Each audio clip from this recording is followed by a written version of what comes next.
තෙරුවන් සරණයි. හෙළ ගණිතයේ 8 වෙනි කොටස අද අපි ආරම්භ කරන්න සූදානම් වන්නේ.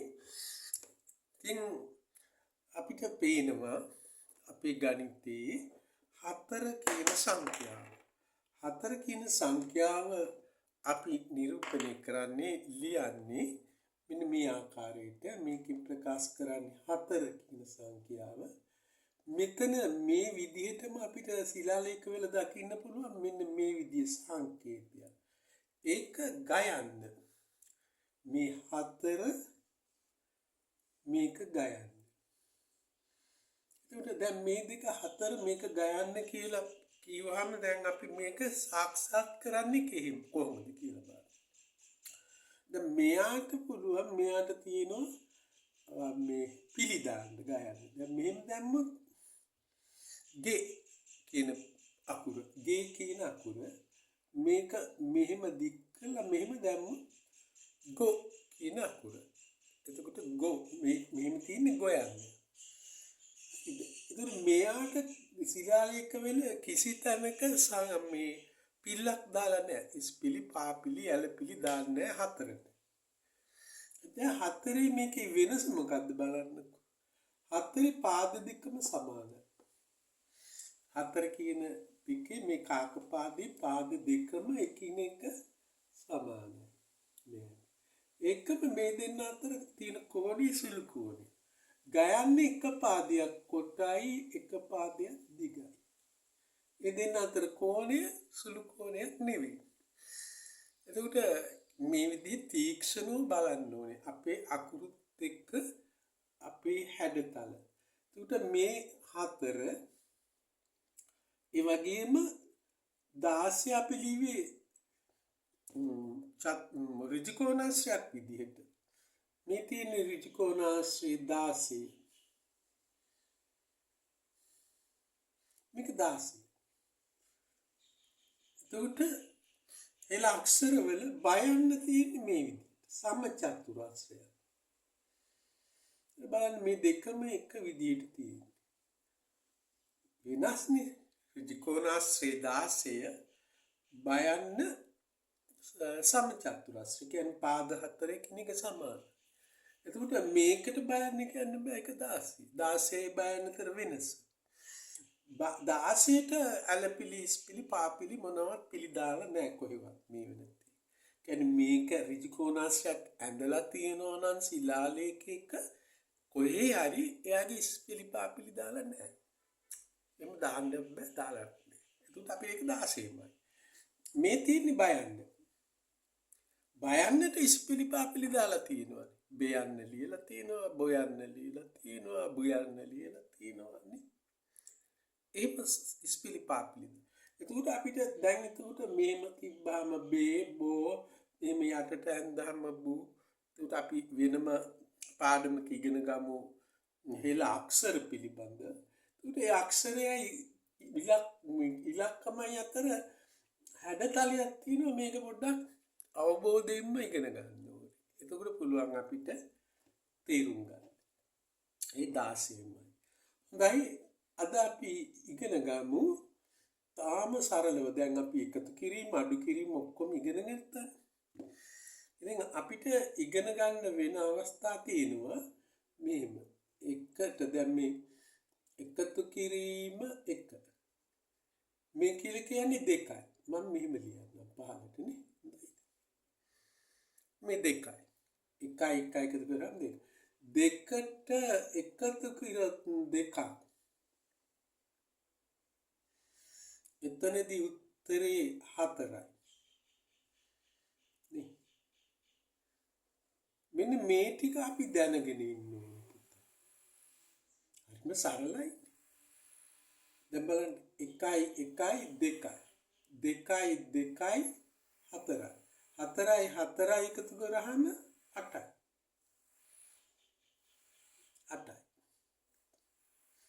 8යි එකතු කරාම 16යි. 16 කියන්නේ ඍජු කෝණාශ්‍රය. එතකොට 16 එකතු කරාම 32යි. එතකොට අපිට මේ ටික හොඳ ආකාරව තේරෙන්න ඕනේ හොඳට අවබෝධය තියෙන්න ඕනේ අපේ ගණිතය එකතු කිරීම කාර්යය කරගෙන යන්න. ඒ කියන්නේ ඉදිරියට එකතු කරන්න නම්. මෙන්න මේ ටික විතරයි අපි අවබෝධ කරගෙන ඉන්න ඕනේ. එතකොට අපි උත්සාහ කරමුකෝ බලන්න මෙහෙම. අපි 5යි 3යි එකතු කරමු. 3යි 5යි එකතු කරමු. නේ?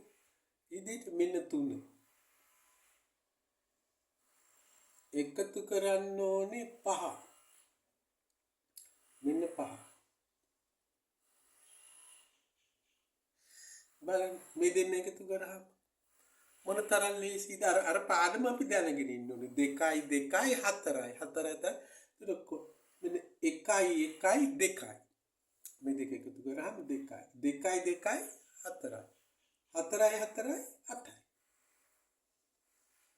1යි 1යි 2යි 2යි 2යි 4යි 4යි 4යි මෙහෙම ඉන්න හරි එච්චර අපිට තියෙන්නේ අපේ පොඩිම කොටසක් අනිත් ඒවා එක සැරේම ඇඟිලි ගණන් කර කර එහෙම හදන්න අවශ්‍යතාවයක් නෑ අපිට ඉක්මනට දැක්ක ගමන්ම එකතු කිරීම කරගෙන යන්න පුළුවන් තව අපිට උත්සාහයක් අපි බලමුකෝ 7යි 3යි දැන් 3යි 7යි මේ බලන්න 3 මේක 7 මෙන්න 7 බලන්න දැන් අපිට මේ දෙන්න එකතු කරනවා නම් මේ 1යි 1යි 2යි 2යි 2යි 4යි ඔන්න 4 දැම්මා මේ දෙක මෙහෙන් දැම්මා 1යි 1යි 2යි 2යි 2යි 4යි මේ දෙක මෙහෙම එකතු කරා මෙතන තියෙන 4 එතකොට මේ 4යි මේ 4යි 8යි මෙතන ගත්ත 4යි මෙතන 4යි 8යි එතකොට 8යි 2යි 10යි උත්තරේ නැහැ බලන්න 1යි 1යි 2යි 2යි 2යි 4යි කියලා අපි ලියුවා නේද එතකොට මෙතන එක්කෙනාට එකතු කරන්න එකක් නැහැ නේ එයා එහෙම ලියුවා 4 ලියුවා 4යි මේ 4යි 8යි හරිම සරලයි එහෙම නැත්නම් අපිට තව විවිධ විදිහට තමන්ගේ සරල ආකාරයට හදාගන්න නේ 2යි 2යි 4යි 1යි 1යි 2යි 2යි 2යි 4යි 4යි 4යි 8යි තාම සරලව හදාගන්න එතකොට උත්තරේ 10යි කියන්නේ 7යි 3යි එකතු කරාම 10යි සරලයි තව පොඩ්ඩක් බලන්න තවත් ගානක් අපි බලමු ටිකක් දීර්ඝ කරලා 13යි 7යි 13යි 7යි මෙන්න 13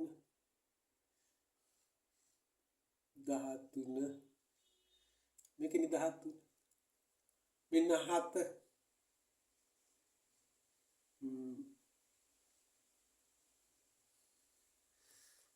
ඔය විදිහට ගන්න නේ දැන් මෙතන අපිට ගන්න පුළුවන් 1යි 1යි 2 මේකයි ක්‍රොස් එක 2 2යි 2යි 4යි 4යි 4යි 8යි 8යි 8යි 10 1යි 1යි 2යි 2යි 2යි 4යි 4යි 4යි මේකත් එක්ක 8යි 8යි 8යි කොටුවයි මෙයා ඉතිරි වෙනවා එතකොට උත්තරේ 20යි 1යි 1යි 2යි 2යි 2යි 4යි 4යි 4යි 8යි 8යි 8යි 16 ලියුවා මෙයා තාම අපි ගත්තේ නැහැනේ එකතු කරන්නේ එයා ඉන්න එකතු වෙන්න කෙනෙක් නැහැ එතන එහෙම දාන්න එතකොට 13යි 7යි 20යි මේ විදිහට අපිට ඕනෑම ගානක් එකතු කරගෙන යන්න පුළුවන් හැබැයි අර මං කලින් ලියපු මූලික කොටස හරියටම අවබෝධ කරගෙන ඉන්නාම ඉතාම ඉක්මනට යන්න පුළුවන් ඕනම ගානක් එහෙම ඉතාම ඉක්මනට එකතු කරගන්න පුළුවන් හොඳයි දැන් ඇත්තටම දැන් මේ පාඩම් අපේ ශීඝ්‍රව කියන්නේ අපි විවිධ ආකාරයේ විවිධයි මේක දැන් හොයාගෙන යනවා අපි අපේ ගණිතේ ඔයගොල්ලෝ හැකි ඉක්මනින් මේවා තමන්ගේ යාළුවන්ට මිත්‍රයන්ට යවන්න සබ්ස්ක්‍රයිබ්ස් කරවන්න. ඒ කියන්නේ මේක වටිනාම දෙයක් නැත්තම් මේක දැන් අපි මෙච්චර මහන්සිලා හොයාගෙන මෙහෙම කරගෙන යන එක අපි දන්නවනේ සමහර විට විදේශ ආක්‍රමණයකට නැත්තම් විදේශිකයන් අයිති කරගන්න උත්සාහ කරයි මේ හෙළ ගණිතය. ඉතින් හොඳයි මේක ඕන විදිහකට විග්‍රහ කරන්න පුළුවන්. එනම් මේ නැවතත් හමු වෙන තෙක් ඔබෙන් සමුගන්නවා. ගොඩාක් ස්තුතියි. බුදු සරණයි. දෙවි පිහිට.